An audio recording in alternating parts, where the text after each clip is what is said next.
Lady Macbeth's famous line, and I'm just going to also mention Lady Macbeth has to be one of the most fascinating female characters in literature. She has spawned all kinds of variations and iterations. Her famous line, "Out, damned spot," now reads, "Out, crimson spot." Again, the damn spot is damnation, literally. Yeah. The devil's coming for me. I don't believe she was in any way saying, "My God, I can't get this spot out." Although that would make an excellent Sard's Wonder Soap ad, wouldn't it? It would. My God, Lady why has no one Macbeth thought of do this? Sards and the rescue.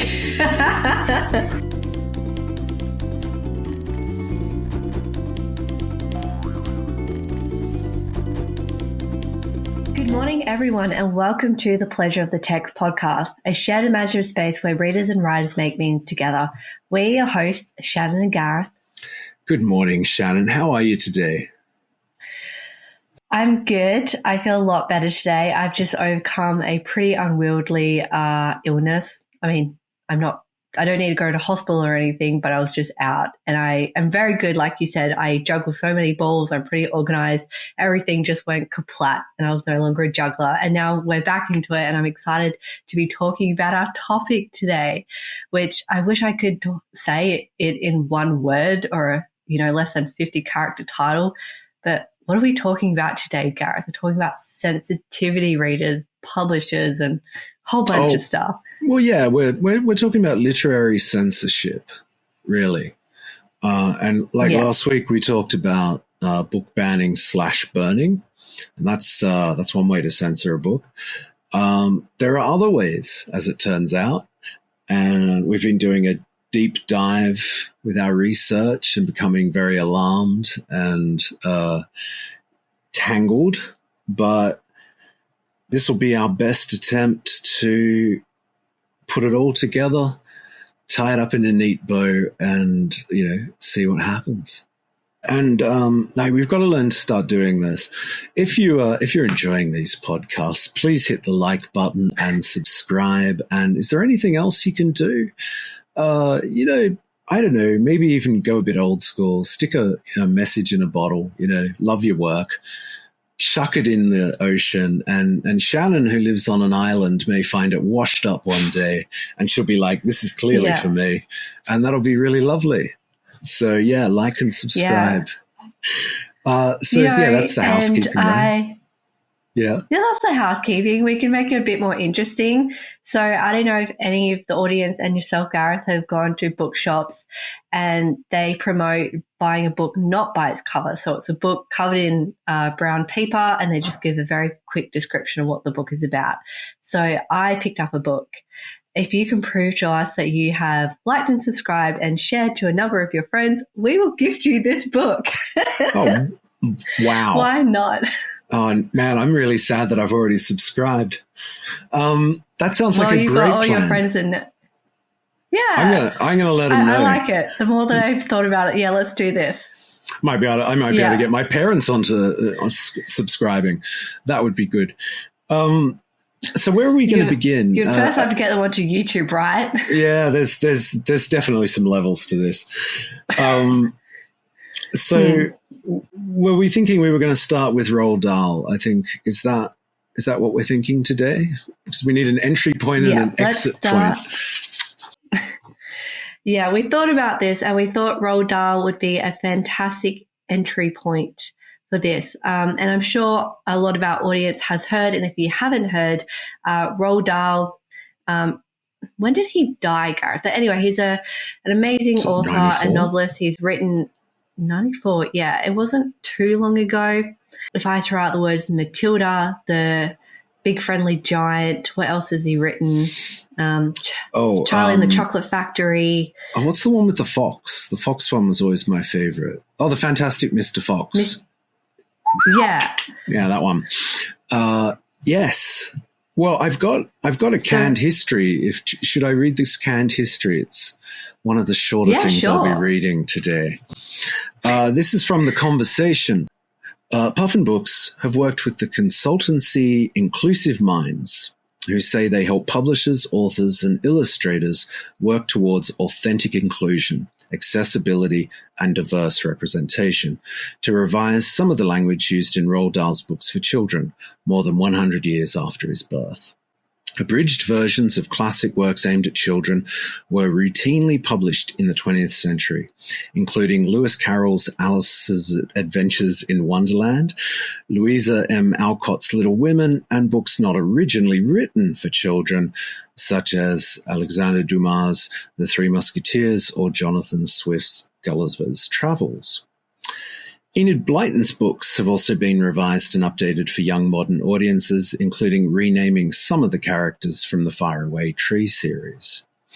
Like Dahl, Blyton was challenged by her editors and publishers during her career, with her publisher declining to publish one of her books in 1960 because of its xenophobia. Modernizing the language of the famous 5 series did not prove popular, and in 2016, publisher Hachette abandoned the revisions.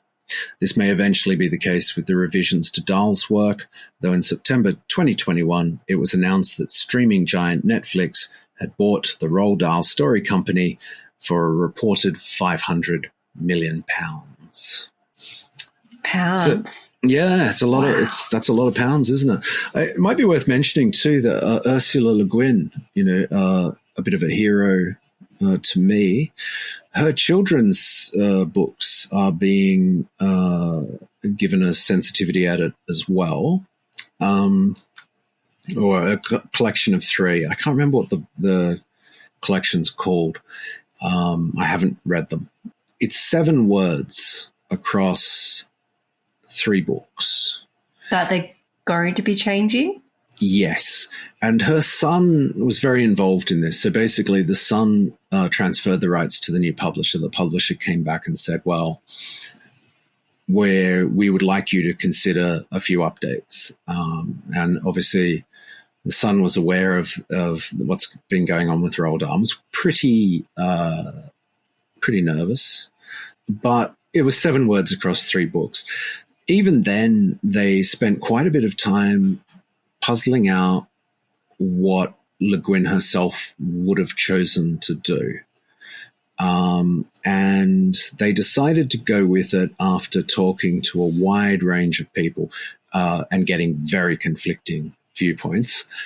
Basically, because above her desk, she used to have on a note, is it useful? Is it necessary?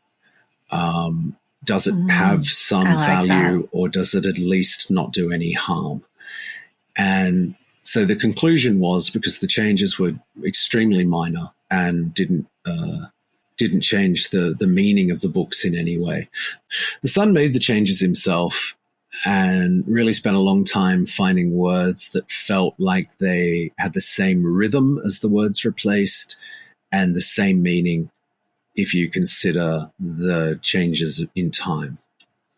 You can still argue the merit of doing this at all, but I think a lot of thought and a lot of consultation went into those 7 changes. And you're saying that did not happen in the Roald Dahl edits? Well, I guess that's the question. I do have another article. Do you want me to jump into this one? Because I think...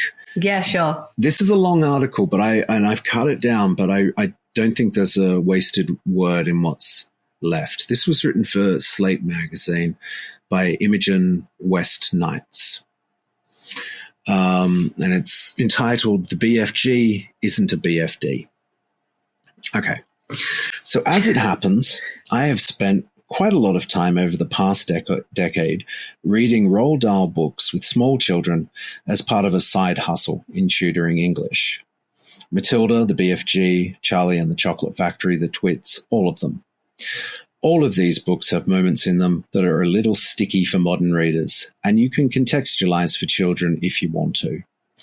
I think from experience that even small children are capable of understanding something like, quote, "In the past, more people thought it was okay to be rude about people who were different from them, but now we don't do that because it's upsetting, unfair, wrong," end quote.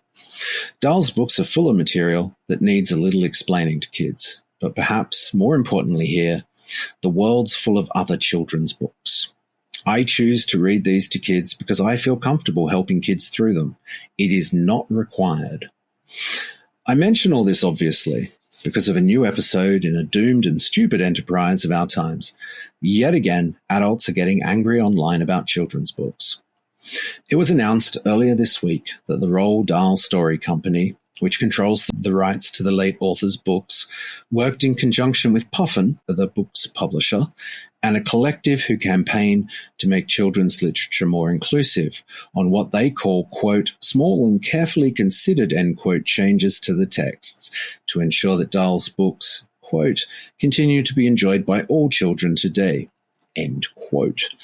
These have apparently included changes to language regarding things like weight, mental health, gender, violent behavior, and race, and whole extra sentences added about topics such as why it's okay for women to wear wigs in The Witches. What's interesting about this unneeded controversy is that I haven't so far seen anybody anywhere on the political spectrum who thinks this is a good idea. Loudmouths on the right think that it's woke cancel culture nonsense, and loudmouths on the left think it smacks of literary censorship. So why has this happened? Sometimes it's an obvious move to make small changes to a literary text to update it for modern audiences. Surely few would dispute, for example, that changing the name of Agatha Christie's And Then There Were None from what it used to be removed offensive language while preserving the value of the work. But what's happened here is more extensive and much less obvious in its merit. What Puffin has actually done in this case is a mess. For example, Augustus Gloop will be enormous rather than fat. This performs no sensitivity purpose because the character is fat. Much of his strand of the plot revolves around this fact. And even taking the word fat out at all implies that fat is an insult in and of itself, rather than a descriptor of one possible body type. What has been achieved here? Now, I just want to interrupt myself with an annotation, if you like, a little note. In a video posted to her Bookish Realm YouTube channel, Ashley argued that some of the edits are actually pushing us backwards. They're erasing the word fat from a lot of his books, she said. For someone who is fat, who is reclaiming the use of the word fat, I don't think that fat is an offensive word for everyone. And it's not something that everyone who is fat feels like they should shy away from. Anyway, back to the, because, you know, Shannon, I noticed this. I'm aware of fat community. And I thought to myself, when I saw this, what are they going to make of it? And I suspect not much. Now, this whole thing also seems like a misunderstanding about what is appealing about the world of Roald Dahl in the first place.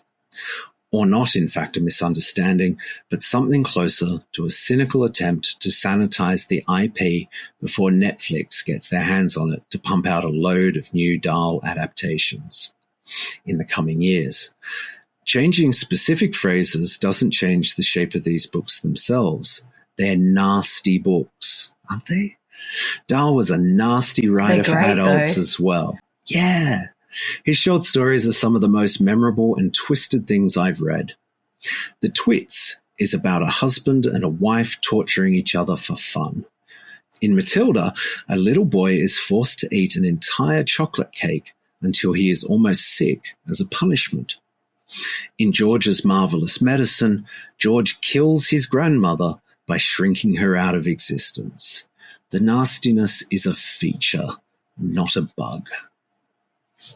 And I think, with respect to that article, I think that's a pretty strong argument. You know, I love Roald Dahl, and Roald Dahl is, really nasty. I mean, isn't that not the appeal? Yeah, and that's why a lot of children loved his books. It was like this unfiltered view of the world, of what they could potentially, what they potentially could become, and just engaging in that in an imaginative sense, I think allows children to grow and just have a better world view. Yeah, I mean, and the idea of talking to kids when you're reading to them and having discussions, I mean, that seems like an objectively wise thing to be able to do. And of course, if you don't think Roald Dahl is appropriate and you don't want, your children reading his work, I assume parents have a sufficient amount of control that they could simply choose not to encourage it, and that would be the end of the matter. But I think it's worth noting. And there was a couple of, I was going to say, there was a couple of other edits that they have been trying to get through. Do you mind if I mention those? No, I'd be pleased to hear them. Yeah, so you mentioned Augustus Gloop became enormous instead of enormously fat. And then also in The Witches, women characters are now top scientists and business owners rather than a cashier in a supermarket. And tweaks related to gender were made, so mothers and fathers were switched to family. Ladies and gentlemen became folks, and boys and girls became children. And then in James and the Giant Peach, gender-neutral terms were adopted, with cloud men becoming cloud people. So those are a couple of the edits that were suggested. Most of those are kind of fairly innocuous. The one about the witches, though, really misunderstands the idea of writing for children by placing the witches in everyday settings that children may be able to access. Now, your average kid is not going to be able to pop into the top scientist's laboratory, but they can go to the supermarket and then they look at this person. Anyone over 20 looks like an old person to a kid. And they see them and they think, could that be a witch? And that's the magic of the thing. And to completely misunderstand that and feel that it is purely an attempt to pigeonhole women in demeaning work roles is it does seem, it makes you question the reason behind this, and also the fact that there is no way to have Roald Dahl be pleasant. Roald Dahl is not pleasant. So you either like that or you don't. I think a similar thing has been happening with the James Bond books. And you can only do it in a selective way. And if that's the case, why are you doing it at all? Who are you going to privilege with these changes? And who are you going to ignore? Did you want to talk about the changes that were made, or had they made the changes to the James Bond novels, or are they just talking about it at this stage? I believe they're either out or they're because certainly people have read them. I don't know if that's because they've given examples or not. I have to say it's not on my wish list, so I haven't been paying attention to publication dates. This is from an article by Zoe Dubno, which I'll be talking about a bit later, but I'll just read the bit about Bond. So the argument for revising Dahl was to protect children, but it appears with Bond that adult fiction is also getting the sensitivity treatment. Fleming's estate decided to remove material that could be considered offensive, but news reports paint a strange picture of what was deemed acceptable. Now, in Bond, a visit to a strip club has been deleted, but 007 still muses that all women secretly, quote, love semi-rape, end quote. And Bond is excited by the sweet tang of rape. Fleming's many uses of the N-word are gone, but Bond alludes to Koreans as, quote, rather lower than apes, end quote. Now, who is Bond but a misogynistic relic of imperial decline? Dubno writes, and why should he and Fleming escape our judgment? Perhaps it is possible to make a lethal spy woke. After all, the CIA made a recruitment video calling on intersectional people to enlist. So I think, the point about Bond being a misogynistic relic of imperial decline is well taken. And the inconsistencies of the edits is also a good point. What I think the author is missing, though, is that this is not a new phenomenon. In 1953, when Casino Royale came out, the reaction to Bond was mixed, and he was seen as a disturbed and atypical person at the time. I've got another couple of interesting quotes about this. These come from Wikipedia, because my understanding has always been that James Bond is not meant to be a character that you like, but that, in a sense, almost frightens you.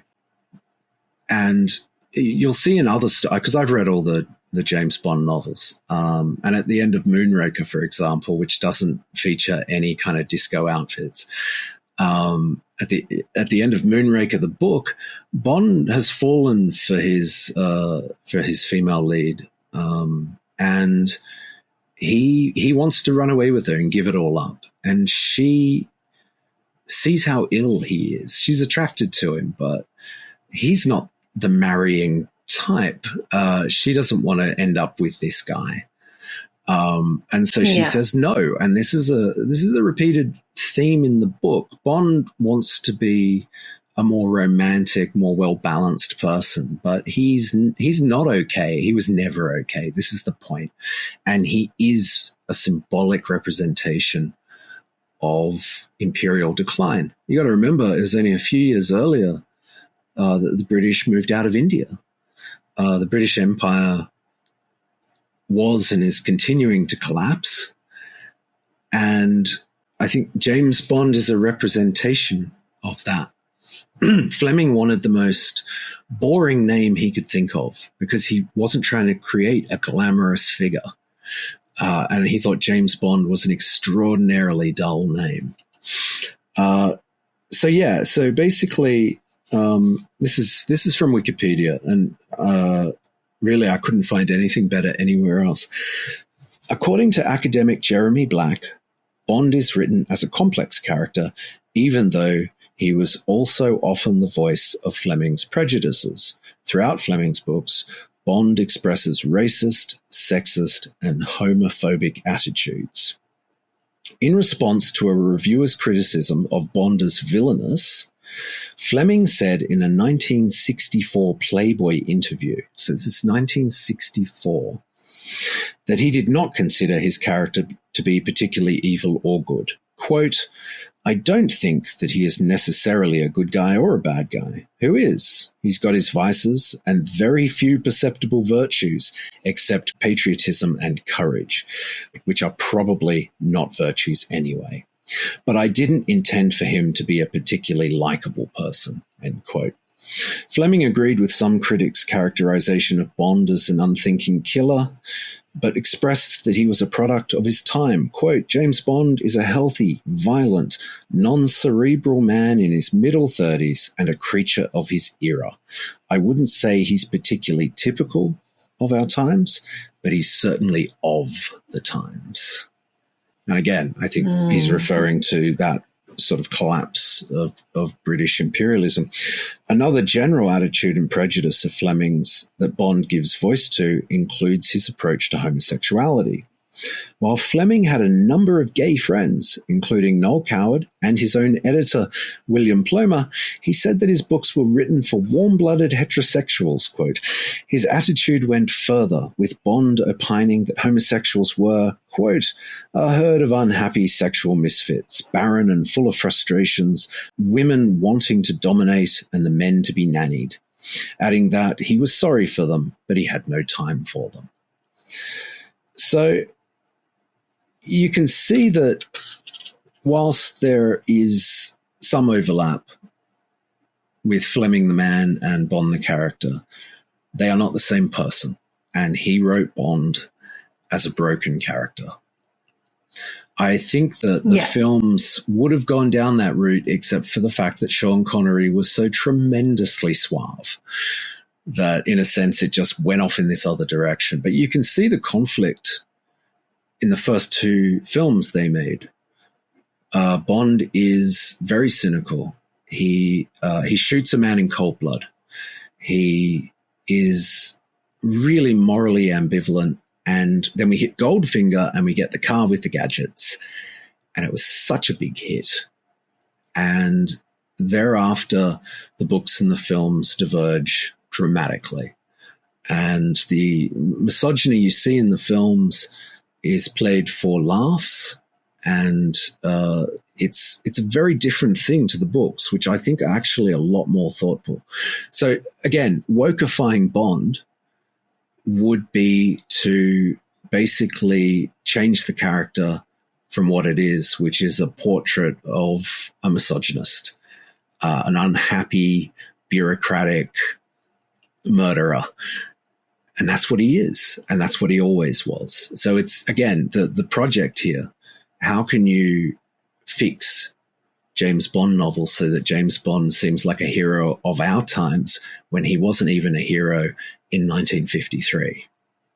Yeah, Does that seem and insane? it's like the dull example. Yeah, because that character is embedded within the story. He is the story, and he's a relic of his time. And to kind of edit that out, I can't even imagine how you would do it. And, you know, I think you're going to talk about this as well. You know, there is that economic concern. Instead of rewriting the Bond character, why don't we publish a character like James Bond of our time who is awesome or who is also not a good character of the time? Like, why do we have to continuously rewrite and re-edit these classics? Exactly. And I mean, you know, there's the smart money is on Idris Elba taking over the role of James Bond. And there's been, you know, a lot of angst about this. But to be honest with you, if you look at something like Luther, if they're, and they typically have done this, they see in actors' previous roles, like Roger Moore played Bond as though he was still playing the Saint. They kind of see what works for an actor and then they try and push it in.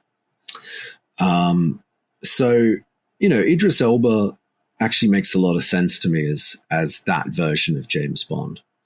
But it won't work if they make the character noble. He's just not a noble character. And if people don't want to see films with this ignoble brute, then just don't see them, and they won't make any money, and they'll stop making them.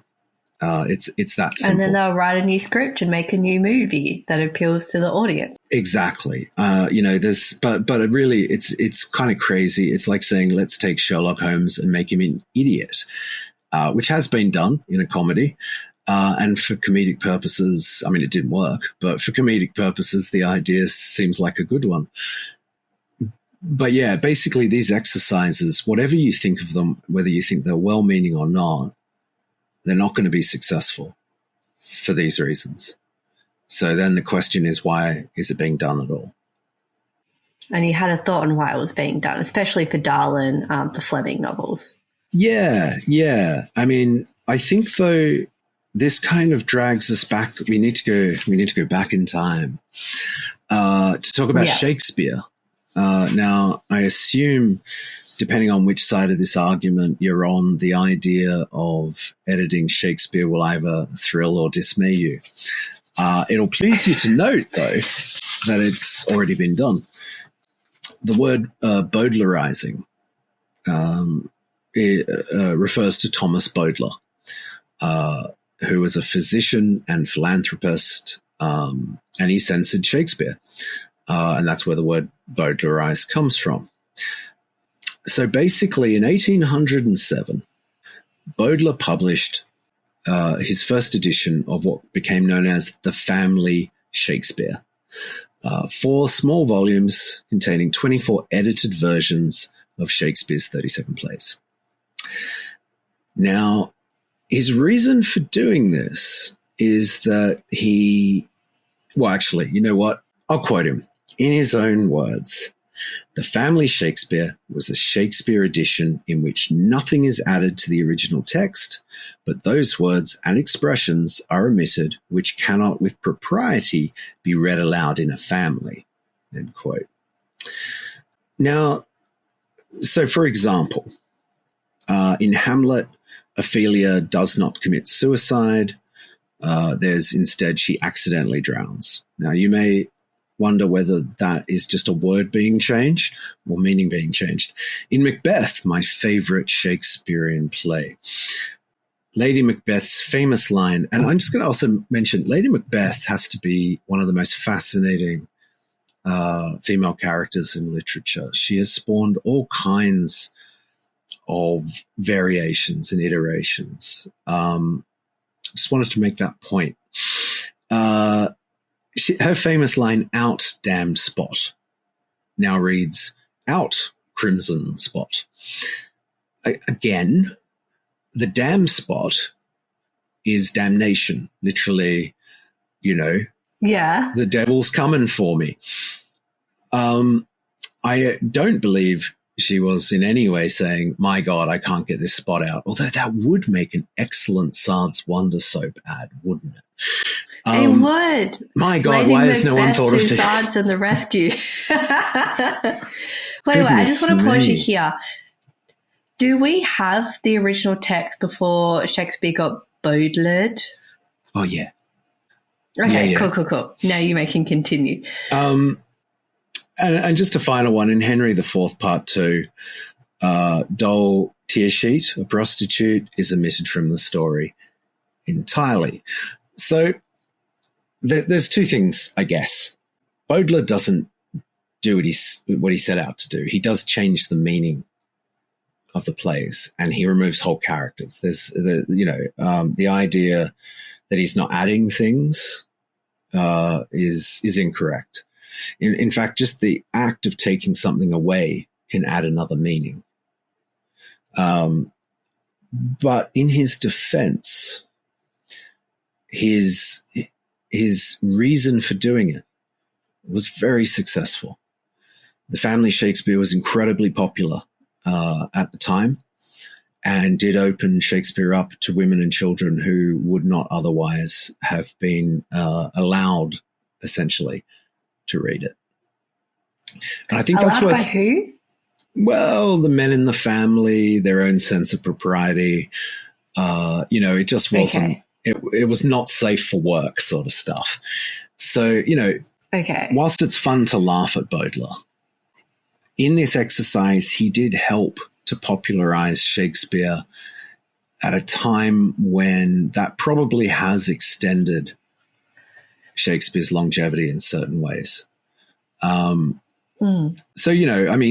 I guess I'm saying that because people can probably already guess that I'm not into Baudelairizing, but it would be dishonest to suggest that it has never been successful. It has.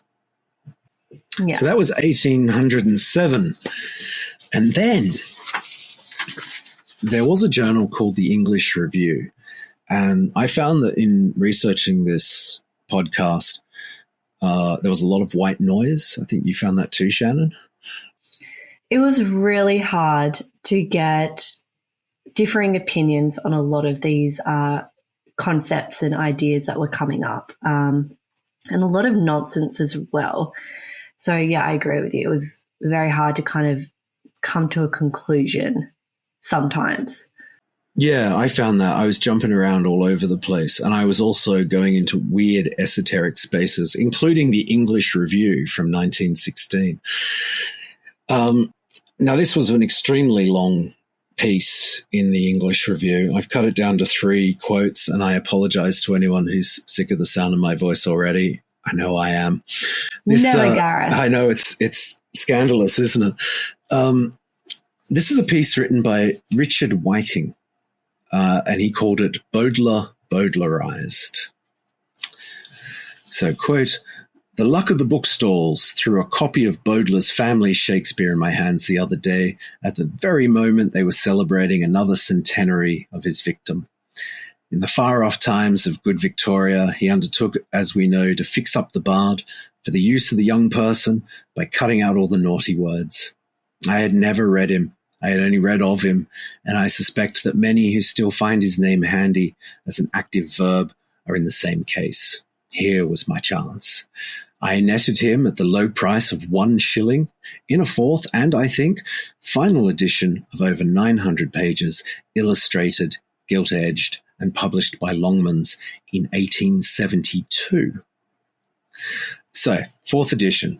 So he did make changes all the way along. And if I'm not mistaken, he died in 1825. So some of these editions must have been taken up by others, possibly his sisters. So the mission of continued editing and censoring was taken up by his family? Yeah, they started editing and censoring his stuff.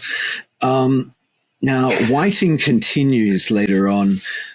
Actually, I should say, Whiting spends much of the article just ripping the pants off Bowdler. And it is actually very funny. I enjoyed it a lot. I didn't think it was worth sharing here because there's so much to get through.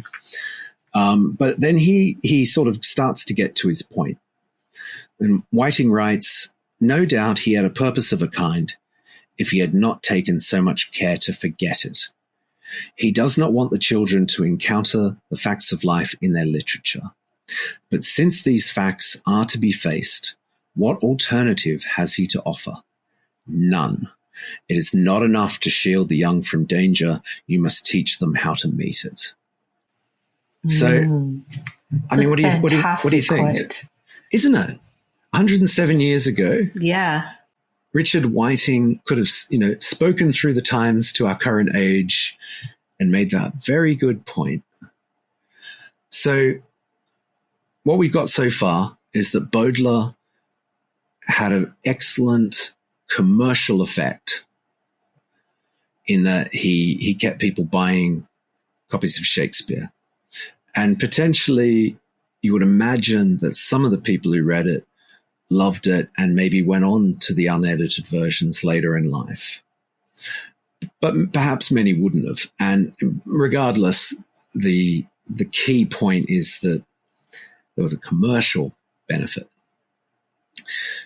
But from a societal point of view, he was taking away an opportunity for younger people to experience difficult ideas, prejudices, and let's face it, I mean, there's a lot of racism in Shakespeare. He didn't take any of that out because that wasn't offensive to him. So again, it's baked in. You can take out the word prick, but it's not going to... And damn. It's not going to get you anywhere, is it? I do want to follow up on the point of allowing children to face these concepts and dangers in literature. And before we jumped on today, we were talking about the role of censorship and book banning. And one of the books that I read when I was younger, which under the current circumstances and what's happening in the world, especially in publishing, would not be available. And that was Lolita by Nabokov. I read that when I was either between the ages of 12 to 14. I can't remember exactly.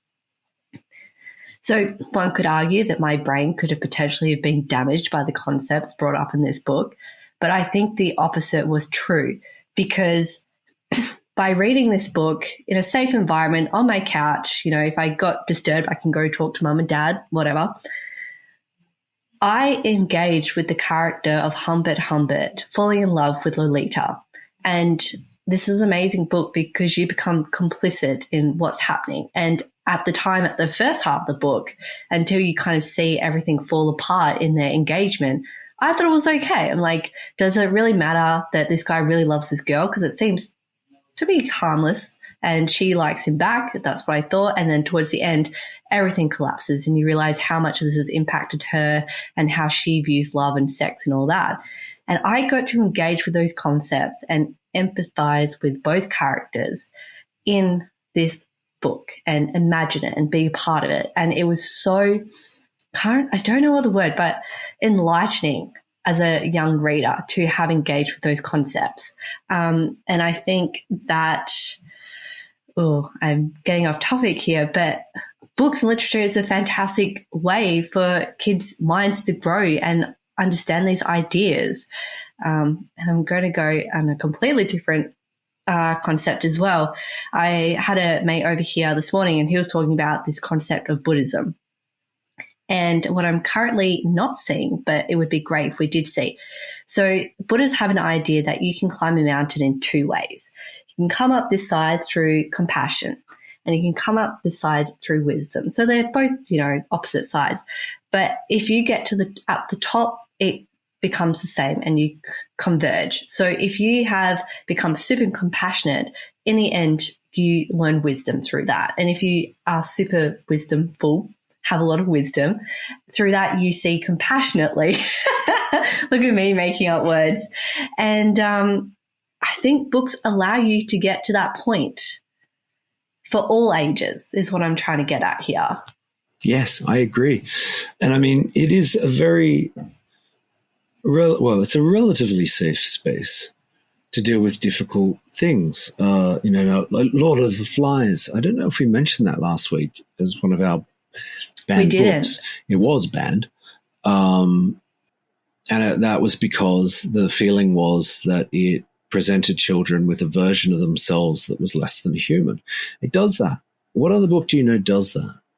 And what an opportunity for children to see in themselves and the way they conduct themselves in the playground, this heightened, disturbing version of what they do, and bullying and that kind of, the strong survives kind of attitude. The idea of taking that away from them, I think, is immoral. I don't understand it at all. It serves really no useful function. If a child reads Lord of the Flies and it makes them want to be cruel, it might be time to crack out the psychologists. That book makes cruelty seem terrible. One might argue that cruelty is objectively terrible, but it just, like a child's cruelty, it makes it so visceral. It's an extraordinary piece of work. And banning it just seems like a really counterintuitive thing to do when you're trying to teach kids about these sorts of ideas. I never read Lord of the Flies, but I've watched the movie. And as a kid, I was in high school and I reckon I was 14 again. Those lessons from that movie, incredibly powerful, so moving. And to imagine being in a world where I didn't get a chance to see that, maybe I would have become an animal. Who knows? Well, I know that it affected me deeply as a kid, and I'm very glad, some nitwit didn't steal it from me as a life experience, because that would have been very sad. I just want to finish what Whiting has to say about Baudelaire, because this is the big one.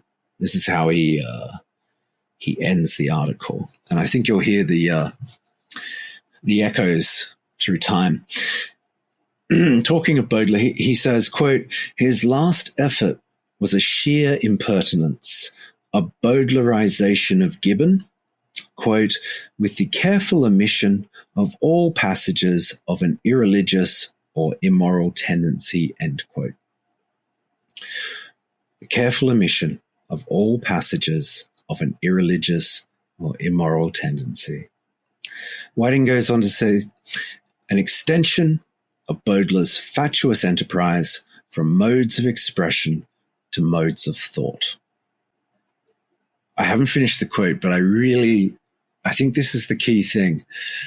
So with the Le Guin, the changes were the very contemporary sort of changes, removing words like dumb, because of their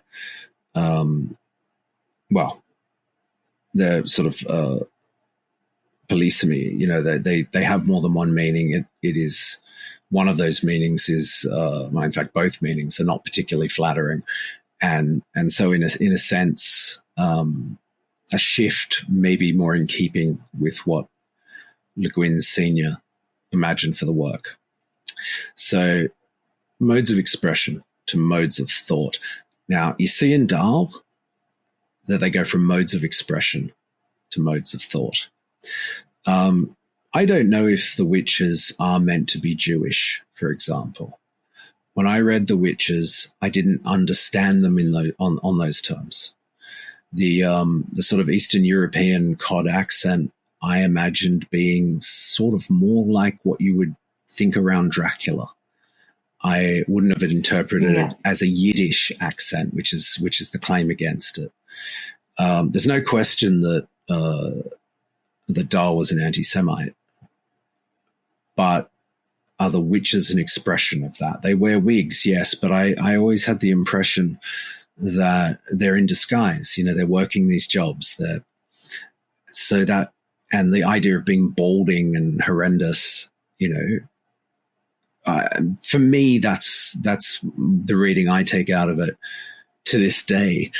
And I'm not sure how children will find the anti-Semitism in the idea of the witches. I think it's being shoehorned in there, which seems a bit, again, counterintuitive. Going back to Whiting, so we've moved from modes of expression to modes of thought. Quote, he had been nibbling at this, as we have seen, all through the Shakespeare, on a principle of, after settling up with the indecencies, take a turn at the morals. This, logically carried out, would lead to nothing less than a rewriting of all the masterpieces of literature, from the point of view of every coxcomb with a doctrine of his own. Pursued to its inevitable end, it would necessitate the addition of a staff of experts in all the ologies to every select library in the kingdom. They would begin to censor for opinion, as they now censor only for taste, and we should have an index expurgatorius that would dwarf the achievements of Rome. So, yeah, you know, we were talking about visiting the census library. What fun we would have. Yeah, I remember. In the modern publishing census library. Did you say census library or senseless library? No, either one. Either one. Don't you love it? A staff of experts in all the ologies. In all the ologies. Whiting, you know, had a bit of foresight, didn't he? I don't think he imagined it would ever happen. But arguably it's beginning to. Yeah, and so he wrote this in 1964. No, he wrote this in 1916. Oh my gosh. 107 years ago, he saw that this was this had been a misstep from Baudelaire. And he essentially raises the specter of the modern sensitivity reader. A staff of experts to stop us, thinking the wrong things, not just saying the wrong things or using the wrong words, but having the wrong thoughts and the wrong ideas. That's problematic because ideas in and of themselves are not wrong. Not in the first instance. They have to be tested against other ideas, objective, empirical evidence, and then you come up with some sort of contextual conclusion. So, Baudelaire. What do you think about these sensitivity readers? Have you got some stuff got any insights you want to share? I've got a couple of things that I want to bring up about sensitivity readers, and it kind of comes from three different sources. So bear with me, Gareth, and everyone. I'm just going to try and, like you said, put this up in a bow. So Roald Dahl, his work has just gone through a bout of edits with sensitivity readers. I think it was Inclusive Minds, the department that we're working with, to make it more appealing to the younger audiences. But the edited versions that have been released, there's a text at the bottom of the copyright page that explains the changes. And this is what it says. Words matter. The wonderful words of Roald Dahl can transport you to different words and introduce you to the most marvelous characters. This book was written many years ago, and so we regularly review the language to ensure that it can continue to be enjoyed by all today. Yeah, sounds reasonable. And it's interesting because I want to compare this to a very similar statement. You have heard about Pen America, right, Gareth? Yes. I don't actually have a deep understanding of PEN America. I know that their focus is on protecting free speech. Do they have any particular political alignments? This is an American institution, obviously, PEN America, yeah. It is American, and they don't have any political alignment. So they talk about censorship happening all over the space for LGBTQ plus, for people of color, and they also talk about censorship for someone like Salman Rushdie and all those people. So it just seems to be general literature that they're concerned about. I haven't noticed any political leanings in what I've read, but again, going into the research on this was a bit hairy. So if there is, just let me know, audience, but I haven't noticed anything in that way, like if there's been any leanings. But so we've talked about Salman Rushdie attack in August. So recently after that, PEN America had a symposium celebrating 100 years of defending free expression and the power of the written word. And through a discussion called Words on Fire, Writing, Freedom and the Future. So it brought authors together. So Chimamanda Adichie, Margaret Atwood, Jennifer Finney Boylan and Dave Eggers to the stage at the New York Historical Society on September the 12th, along with PEN America CEO Suzanne Nozzle and President Ayad Akhtar, the novelist and playwright, and with many other distinguished authors in the audience. Adichie told the audience her response to the assault was to reread Rushdie's words, and this is what she had to say. She said rereading Rushdie's work was not only an act of defiant support, but an act of meaning. It was important for me to remind myself how much words matter, how much books matter, and how much stories matter. Quoting Rushdie, she said, "What is freedom of expression? Without the freedom to offend, it ceases to exist." And just a bit more on that before I go to my next point that I want to make. Adichie talked about a different kind of silencing and the value of disagreement as a profound and important aspect of free speech that must be protected. Quote, "It has always troubled me how quickly people are fired for something they have said, not because I like or support what they say, I often don't, but because it is a silencing that leads to a larger kind of silencing." So when we first opened up, we talked about there's different types of censoring. And they're both forms of silencing. So you've got book bans, completely remove the book, and then you've got edits. And now we've kind of moving to this realm of sensitivity readers. And the CEO of PEN America got to Twitter regarding the changes to Roald Dahl's books. And I'm going to read a couple of the tweets that she's posted. At PEN America, we are alarmed at news of hundreds of changes to venerated works by Roald Dahl in a purported effort to scrub the books of that which might offend someone. Amidst fierce battles against book bans and strictures on what can be taught and read, selective editing to make works of literature conform to particular sensibilities could represent a dangerous new weapon. Those who might share specific edits to Dahl's work should consider how the power to rewrite books might be used in the hands of those who do not share their values and sensibilities. We understand the impulse to want to ensure that great works of children's literature do not alienate kids or foster stereotypes. In some cases, including Dr. Seuss books, beloved works have been withdrawn entirely out of concern for causing offence, a regrettable outcome that is rarely, if ever, justified. The problem with taking license to re-edit classic works is that there is no limiting principle. You start out wanting to replace a word here and a word there, and end up inserting entirely new ideas, as has been done to Dahl's work. Literature is meant to be surprising and provocative. That's because of its potency. By setting out to remove any reference that might cause offence, you dilute the power of storytelling. Better than playing around with these texts is to offer introductory context that prepares people for what they are about to read and helps them understand the setting in which it was written.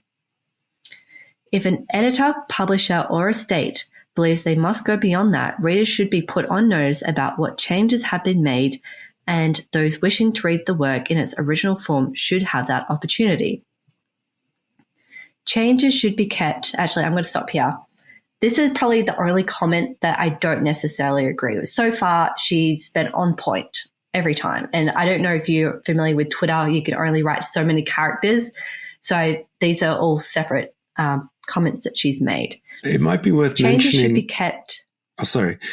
It might be worth mentioning as well that Puffin has responded to the controversy by saying they will print the original texts as well as Roald Dahl classics. Now, so that's good. What I wonder about, though, are they going to go all the way back to the original texts? Because Dahl did agree to some small changes in Charlie and the Chocolate Factory, for example.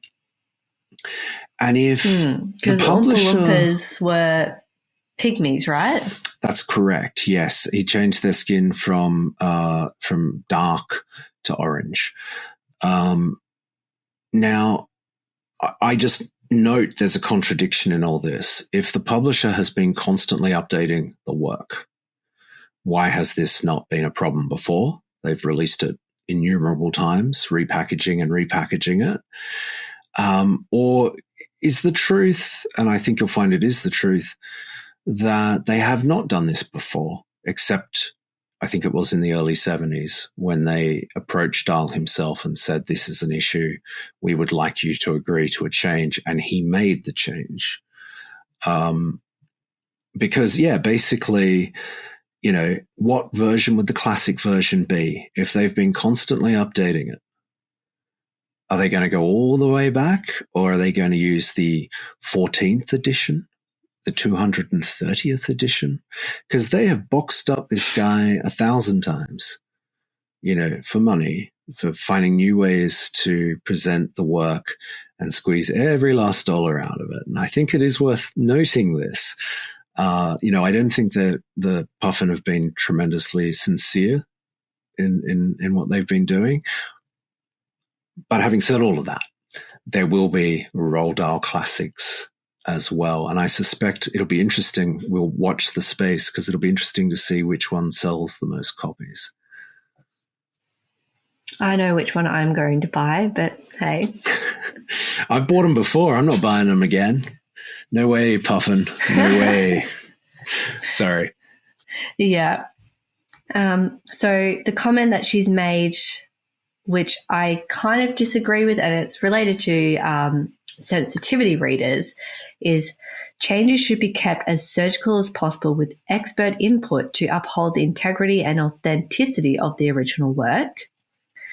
So much of literature could be construed as offensive to someone based on race, gender, religion, age, socioeconomic status, or myriad other factors. Such portrayals are vital topics for discussion and debate, leading to new insights. If we start down the path of trying to correct for perceived slights instead of allowing readers to receive and react to books as written, we risk distorting the work of great authors and clouding the essential lens that literature offers on society. So, Susan Nozzle, CEO of PEN America. Now, the comment, it was 10 of 13. Changes should be kept as surgical as possible with expert input to uphold the integrity and authenticity of the original work. Now, who are these experts? Currently, we're thinking they're the sensitivity readers, or that's the argument at least, isn't it, Gareth? Well, actually, I don't know who that, because they're talking about the authenticity of the original work. So it's actually talking about keeping it in line with what was intended, and I don't see how you could possibly do that. I don't actually know who she's talking about. Maybe, family members, but why would they? No, I find that a perplexing argument. It doesn't make sense to me at all. And whilst listening to this, it must be said, it's like I'm not happy with any of this so far. It's not working for me. Or this notion of the censorship, but when talking about having difficult ideas to engage with, it's probably worth remembering that they won't necessarily be equally difficult for all people. And, there's there's a color blindness in that argument, for starters. I'm trying my best to be aware of my own blindnesses. And I'm sure our listeners and viewers will see that I've failed miserably. Please, comment below and explain how. I'm reminded of a quote. I actually sent it to you this morning. It's one that's been with me for a while. And I don't want to misrepresent it. So let me just pull it up.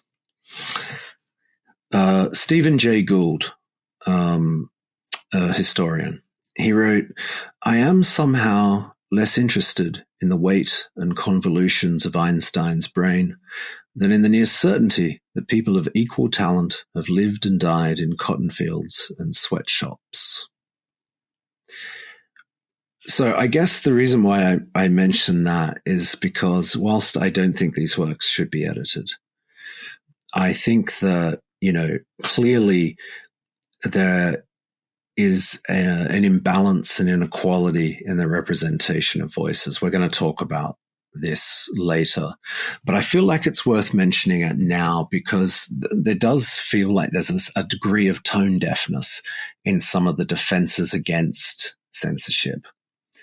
I strongly agree that these works should not be edited at all. I think that they should be given an introduction to sort of address issues and perhaps have some footnotes even or annotations in certain spots. But I also think it is worth acknowledging that a lot of the defenses of Dahl's work are coming from people who are, in a sense, speaking from positions of a certain degree of power. And it's just worth, noting that for a child today, in terms of our publishing industry, there are far, far, far more white voices, like an extraordinary and disproportionate amount. So, in terms of who's getting challenged, I don't think it's a level playing field. And whilst I don't think censoring the books is an answer to that, I do think it should be acknowledged. And so I have. What do you think about that? I mean, yeah, you're right. And it's something that has been brought up in many occasions. There was a letter that was sent to Harper's Magazine by a number of big authors, a letter on justice and open debate. And there was a response to that letter saying, this conversation goes beyond books getting censored, and it goes to who holds the power, who has the power to have their voices heard. That you mentioned the response to the Harper's letter, and it was called a more specific letter on justice and open debate, signed by a greater number of people in the media and academics and so forth. And it makes some really good points, but it also makes the point that the people who wrote the Harper's letter, many of them are, in a sense, questionable because they are in positions of power. And that in and of itself is not a good argument. If they're speaking from authority, which is a particular kind of argument, then sure. But simply having a degree of power or authority in your life shouldn't mean that you can't speak on social issues. It's quite a mad proposition. You've just brought up a fantastic point. Really, ideas should be challenged, not people should be challenged. And I think that's where a lot of these disagreements are happening. You're attacking someone for a whole various reasons, but go to their ideas. Like, if you are so certain on your own ideas, have an intellectual discourse about it. Don't attack someone for being in a position of privilege or being in a marginalized position. Like, it just doesn't make sense. And, I can't imagine why any of us would want to shut down debate, but apparently we do. I feel very strongly about this, though. So I was mentioning Zoe Dubno, who wrote a piece in The Guardian. And her piece is called "Publishers Are Cynically Using Sensitivity Readers to Protect Their Bottom Lines." So you can see where this is going. And, I'll start off from the get-go and saying I think Dubno makes very good points here. It is really problematic that we are talking about sensitivity readers making changes to books, because they're not, at least not directly. They're hired by a publisher to perform a service, which is a recommendation-based service. The publisher then decides what will be changed. So if people are angry, they should be angry at the publisher. I would think that's a reasonable thing. Like, you don't blame the employee. But this article is interesting because it gave me a real sense of what it is to be a sensitivity reader and some of the problems of the whole concept of the role. The news that many of Roald Dahl's books have been edited by the publisher Puffin to excise offensive references to gender and race has unleashed a brouhaha among the literary establishment, anti-woke crusaders, and just about everyone else. Though the current furor is about reprints, sensitivity reading has become popular with new books as well. When I first reported on sensitivity readers in 2001, the phenomenon was still relatively unknown. Since then, coverage has exploded. Most of the discussion revolves around the sensationalist prospect of woke censorship stripping art of nuance, but far less attention has been paid to the readers who vet these books. The Dahl edits were facilitated by an outside firm, Inclusive Minds, that bills itself as a network of experts by experience. Readers tend to work freelance, and most of them are under 30. In 2021, I interviewed a freelance sensitivity reader who gave me a glimpse of the industry's workings. This reader, who was mixed race and non-binary, was paid 0.009 cents per word to check that books' content fit with the reality of their lived experience. 0.009 cents per word. This compensation was impossible to live on, meaning they were trading on their otherness for a precarious foothold in publishing. Meanwhile, this reader found it incredibly difficult when employed as an assistant at a major publishing firm to actually address the racial elephant in the room. They were the darkest person there, they told me, but their outlook on race was not a welcome addition. What the rise in sensitivity readers suggests is a publishing industry imperiled by its own homogeneity, much in the way corporate culture has adopted diversity officers so that execs can adjust staffs just enough to cancel-proof themselves without having to materially change their businesses. Sensitivity readers offer a quick fix for an industry whose big four houses, it should be big five, but anyway, big five houses, according to a 2019 study, are made of 85% white editors and 89% white authors. Dubno concludes, it's a long conclusion, but still. As a fiction writer myself, I actually have a different problem with sensitivity readers. Authors have always sent drafts to friends for feedback, but hedging the impact of your writing by the use of paid sensitivity readers seems like yet another instance of the confused financialization of art. Authors need to take responsibility for their work. Why, for the low price of a fraction of a cent per word, should we be allowed to outsource our capacity for understanding of the world? If authors are so desperate to depict characters dissimilar to themselves, shouldn't we have met people similar to those characters? And if we haven't, shouldn't we do research or at least have people to call on to ask if what we're writing is inaccurate or offensive? My novel, Dubno writes, would only cost a couple of $100 to get the official stamp of approval of a sensitivity reader. That price sounds too cheap for a clear conscience. Now, I agree with that wholeheartedly. She's a great writer. She's a very, very good writer. I think so.